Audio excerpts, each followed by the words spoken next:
budgetin yung Project Dime, Mr. President.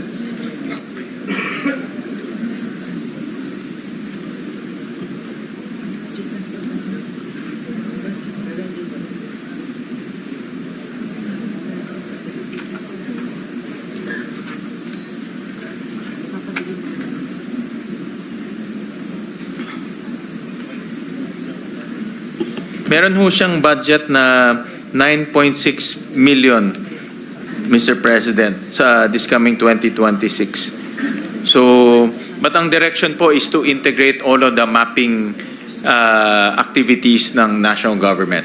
No? Pero po yung kanyang layunin, Mr. President, geotag din. Yes, the same. Pagkatapos real time. Correct, the same ho. O baka mag-overlap.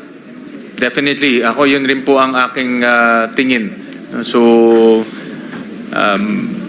but yun po ang direction is to have a convergence po ng all the geotagging and mapping activities. So, hindi na po tayo maglalagay ng mga pondo sa iba't ibang ahensya na meron pong geotagging and mapping activities. Dapat isa lang po. Ang proposal po is under DepDev. No? So, yun po yung proposal. Salamat po, Mr. President. Noong pong nakaraang taon, Mr. President, ayon po sa International Brokerage Tracking Website, ang Pilipinas po ang nagbenta ng pinakamalaking volume ng ginto sa buong mundo. 24.95 tons. Dahil sa pangyayaring ito ay bumaba ang ating gold holding sa 134.06 tonelada na lang. Ang Thailand po, Mr. President, sang-ayon po sa ulat na ito, ay nagbenta lang ng 9.64 tons. Ang Uzbekistan ay 6.22 tons. Ang Mongolia, 1.33 tons. Saan po ba yung Mongolia, Mr. President? Mongolia nasa Central Asia, Mr. President. Pwede po tayong makarating doon. Kilala ko ho yung Deputy Prime Minister doon, Mr. President. Kaya ko gusto po natin tinatanong, alam ko pong kaibigan nyo yung Deputy Prime Minister. Ang Singapore po, Mr. President, nagbenta 1.18 tons. So, kung pag-usam po, yung financial standing po ng Singapore, ay malayo po tayo, pero talagang bakit po tayo nakapagbenta ng ganong karami? Ano po ang naging batayan, Mr. President? Unang-una,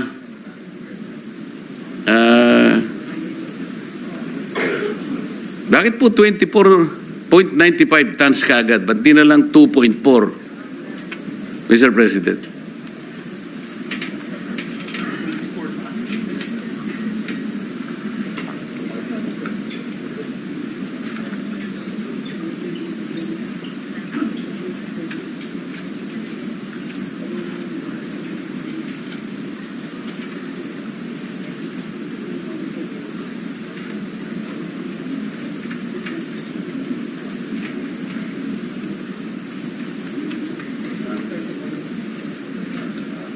I was advised, Mr. President, by the BSP that it's part of their portfolio management.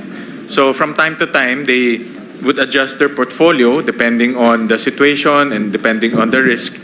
So in this case, they sold gold and transferred to another asset class. Ang kagandahan ho dito, Senator Marcoleta, kumita naman ho tayo dahil mataas ang presyo ng gold ngayon. So kumita naman ho ang BSP dito sa pagbenta. Pero lumipat lang naman siya in another asset class na high yield, low risk.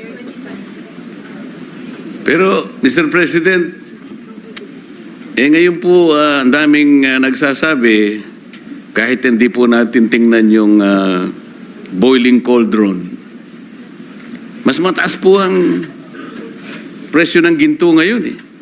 Sa mga tuwid, kung halimbawa nagbenta lang tayo ng konti at ngayon natin ibinuhos kung talagang kailangan natin pong magbenta, mas marami po tayong kinita siguro, Mr. President. Di po kaya?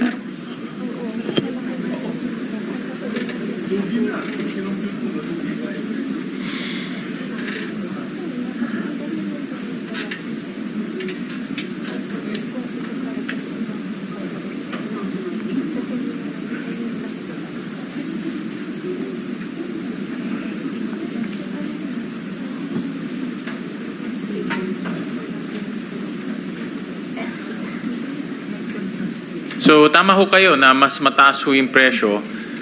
Although, to be honest ho, mahirap rin ma-predict yung presyo. Minsan tumataas, minsan bumababa. But along the way naman po, ito ay nagbebenta ho sila in tranches. Hindi naman ho isang bugso yung pagbenta ho nila. But Kasi you're right po, na tumaas pa ho yung presyo.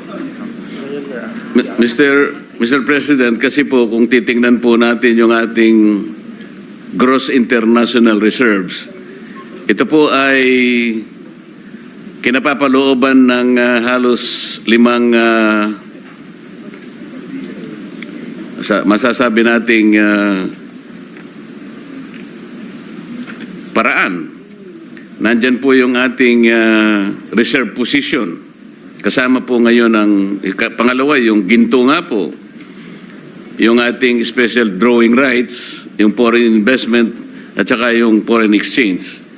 Kung titingnan po natin ang ating gross international reserves, Mr. President, ang laki po ng bahagi ng ginto eh.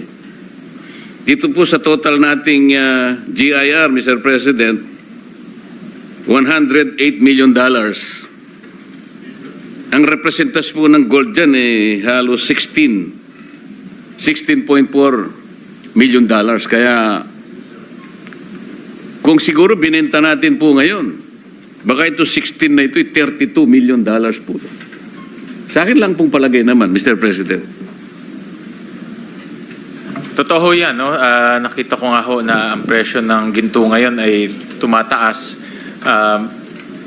Although mahirap rin ho masabi kung gaano siya katagal tataas o bababa rin ho siya. So ang BSP naman ho, ang ginagawa ho nila as part of the portfolio management, nagre-realign lang po ng asset classes.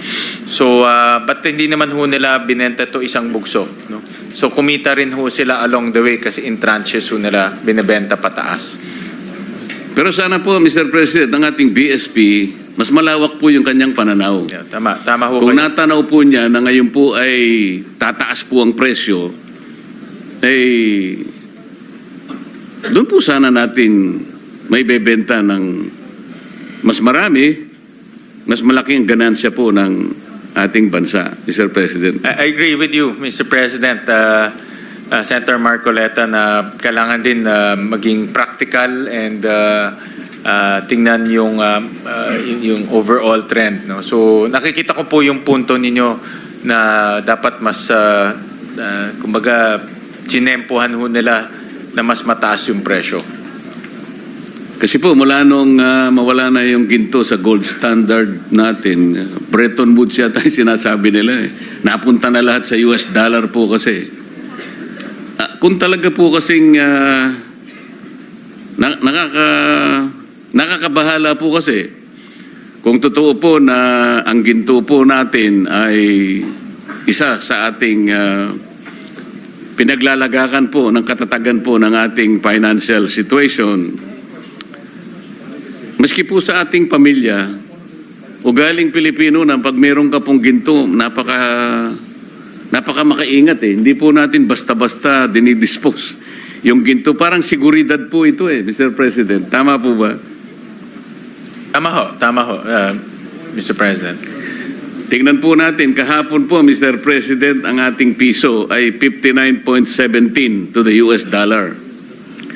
Ang year-to-date na depreciation po is 1 peso and 3 centavos or 2.24%. Ito po yung medyo nakakabahala po na hindi naman po ako ekonomista, Mr. President, pero kahit papano pinipilit po nating maintindihan ng kahit konti lang para sa ganun po ay maintindihan din natin kung paano ipaliliwanag sa ating mga constituents yung galaw po ng ating financial system, Mr. President. Paano po ngayon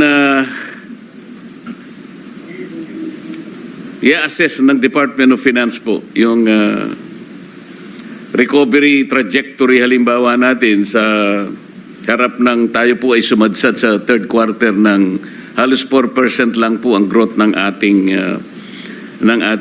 gross domestic product.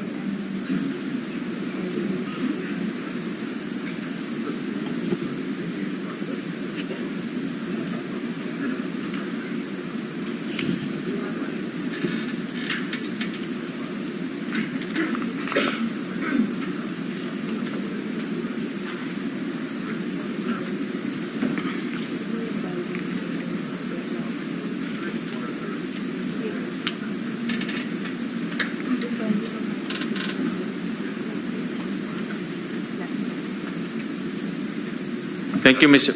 Yeah.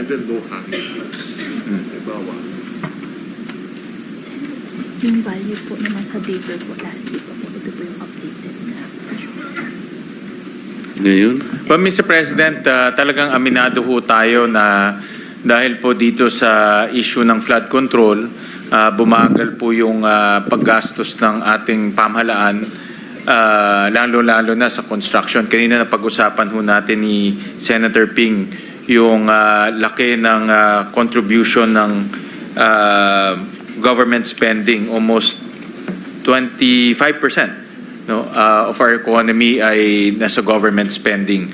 So ang strategy po ngayon ng economic managers at administration is number one, regain the trust of our people. So balitaan ko kay Secretary Recto, Executive Secretary, na today magpa-file na po ng kaso ang Ombudsman sa Sandigan. So isa yan sa mga paraan para maibalik po natin ang tiwala ng taong bayan sa gobyerno. Pangalawa po, mayroon na pong catch-up plan ang executive na habulin po yung paggastos itong nalalabing mga buwan. Mayroon pong 156 billion pa na hindi nagagastos ng DPWH. So ito po ay sisiguraduhin nila na ma-implement this coming fourth quarter. Itong natitira, no? November and December. So they recognize na kailangan po humabol ang DPWH pagdating po sa spending activities. Mr. President, ang ibig niyo sabihin, pagkaranaman tayo po ay makapag-file ng mga charges kung sino man po yung mga may kasalanan dito. Dagli-dagli po bang magkakaroon kagad ng tiwala yung mga namumuhunan, yung mga investors, at mga ilang araw po mula doon ay babalik na po lahat yung mga investments? Ganun po ba ang Di naman ho, gusto natin iparating? di naman, Senator Marcoleta. Ano ito, confidence building?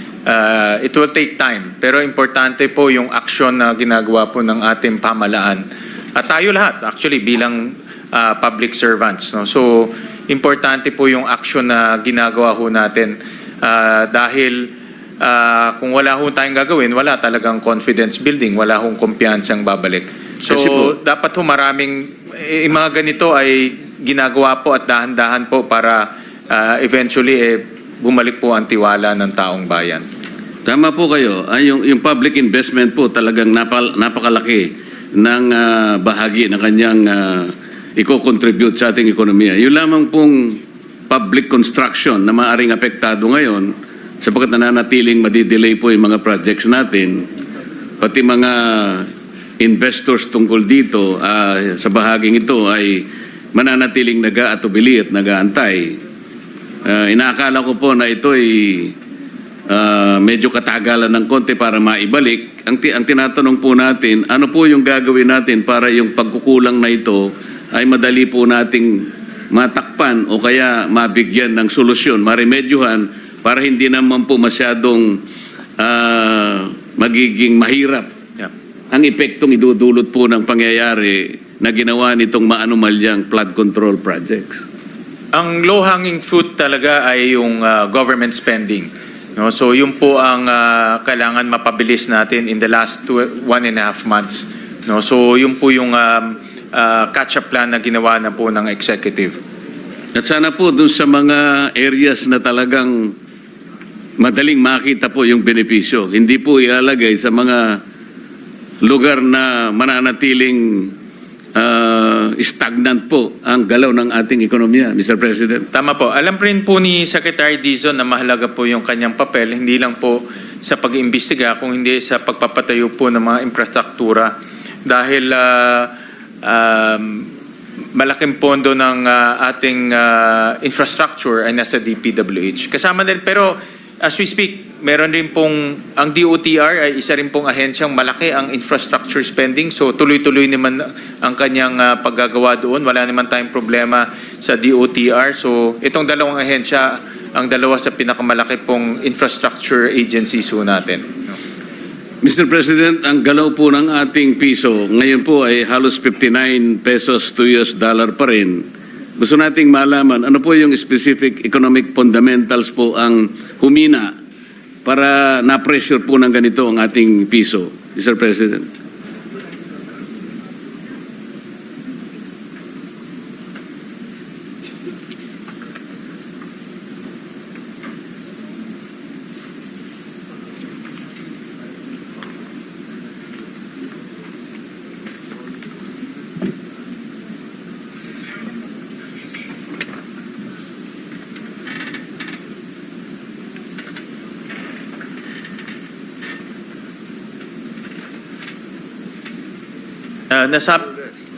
Nasabi ho sa akin ni Senator Recto, Secretary Recto, ES, na ang pinaka dahilan kung bakit po nasa 59 po at humina ang ating currency ay dahil rin sa kumpiyansa. Dahil nga dito sa mga nangyayari po sa ating bansa at dito sa flood control issue, sa issue ng corruption, marami rin po mga namumuhunan sa atin, nagwo-wait and see. Imbes na pumasok po kaagad, nagwo-wait and see ho sila kung ano nangyayari. Yung mga nandito naman na nag-expand nung kanilang operations, ganun rin, nagwo-wait and see rin. So, kung lahat ay nag-hold, the demand for peso is less, lumiliit po yung demand, of course, our currency will depreciate. So, that's the primary reason. Of course, may mga external reasons rin, but yan po yung primary reason according to the DOF. Mr. President, habang tayo po ay nababahala nga po sa paghina ng ating piso sapagkat humina po yung kumpiyansa ng maraming nagmamasid sa atin, siguro kasama na po dyan yung global financial institutions, mga namumuhunan sa iba't ibang bansa, ang paghina pa rin po ng pagdating ng ating foreign direct investments, isa pong nakakabahalang pangyayari. Kahapon po ay nagsalita ang ating kasama, Senator Amy Marcos, sa isang malaking rally sa Luneta. At alam na po nating lahat kung ano ang kanyang ibinunyag. Ano po ang magiging epekto nito sa pinag-uusapan nating kumpiyansa at katatagan ng ating bansa? Ang pinag-uusapan po kasi ay hinahanap natin ang transparency, ang accountability at justisya sa ating bansa. Nagkakaroon po ng pagpapahayag. Ano po ang nakikita ng ating economic cluster sa bahaging ito at pangyayaring ito, Mr. President?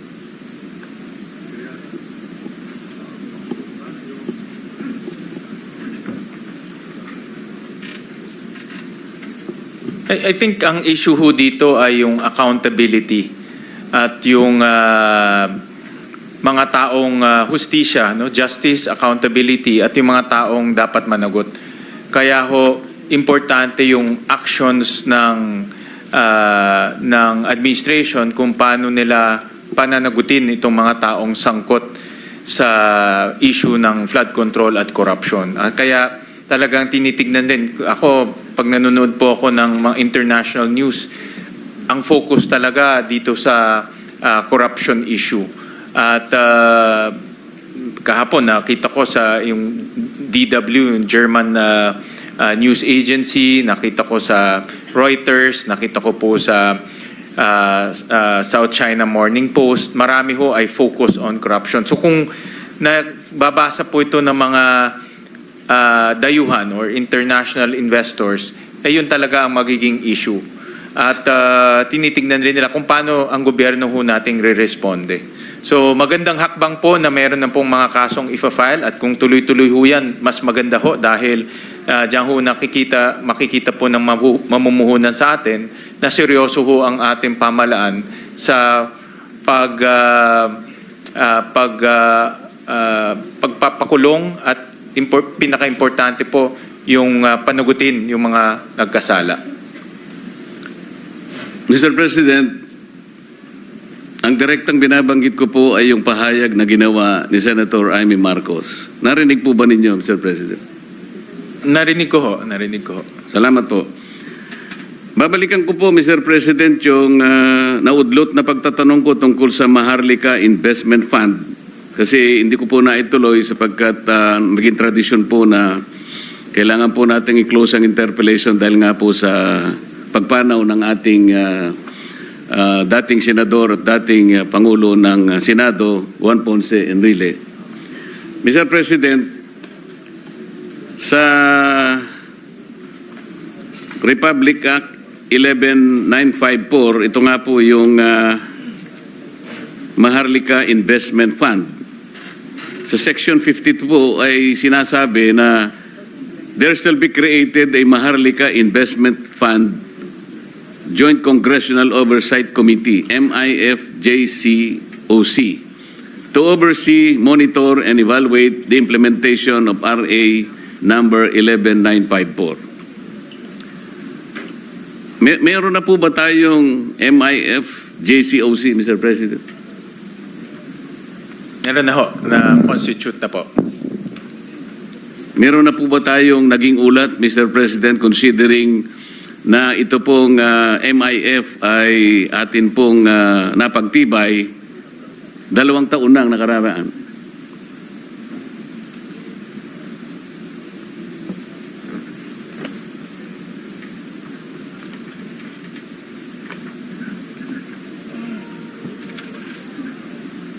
Meron ho sila sinasabit po sa Joint Congressional Oversight Committee ng report every quarter po. So